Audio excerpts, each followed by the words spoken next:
Thomas Richard Breedlove Sr. helped shape the face of Georgia agriculture during the 20th century from his family's rural Walton County dairy farm. Very honorable person.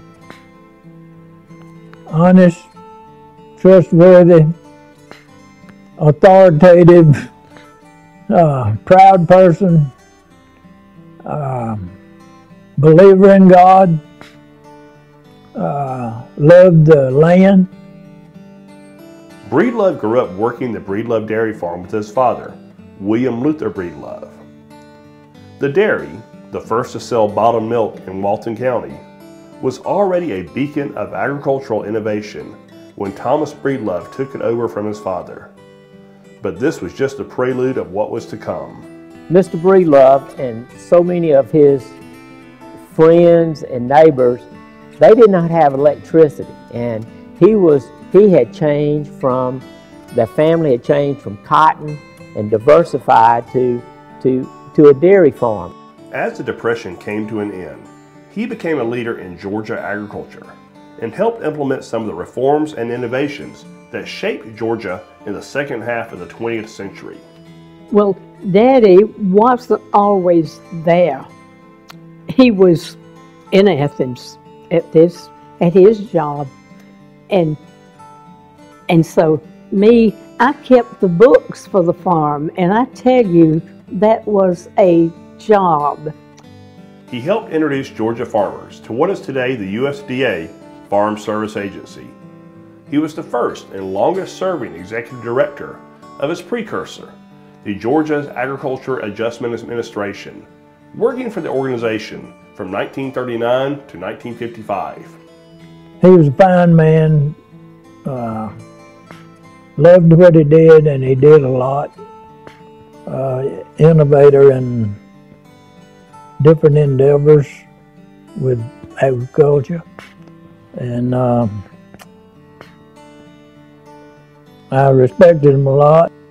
After President Franklin Roosevelt established the Rural Electrification Administration in 1935, Breedlove is one of 7 men who helped organize farmers in Walton and surrounding counties to form the Electric Cooperative. The role of the EMC, and especially Walton EMC, is to provide power at the most affordable cost for the benefit of its members.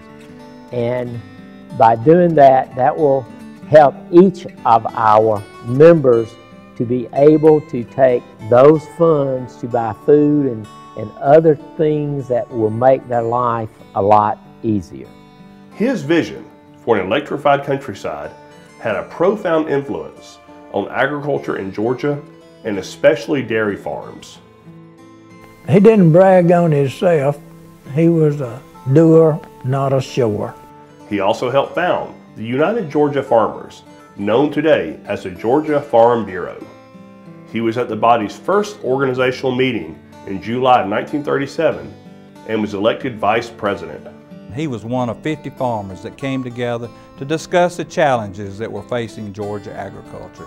They came with a vision of an organization to unite Georgia farmers' voice, to represent them in Atlanta and in Washington. Through hard work and dedication, they created what we know today as Georgia Farm Bureau. While his public life was busy, Breedlove found time to maintain the original Breedlove Dairy Farm and expand the family's holdings to include a 1,000-acre beef farm in Morgan County. I can't imagine what he might have to say, but Daddy would just be busting with joy that he would be so proud, and just know that we are so proud of him because we do love him. So many of the accomplishments of Mr. Breedlove are covered in the midst of time. However, his important and enduring legacy is his family. Thomas Breedlove's accomplishments are many, but paramount is the sense of compassion and the ability to serve as his greatest hallmark. When you're looking at Mr. Breedlove's legacy, you got to look at the Breedlove family. And the Breedlove family is a family that's based on heritage. They are proud of their heritage, and each one of the family members feel an obligation to give back to their community. Congratulations to the Thomas Richard Breedlove Sr. family for his induction into the 2015 Georgia Agricultural Hall of Fame.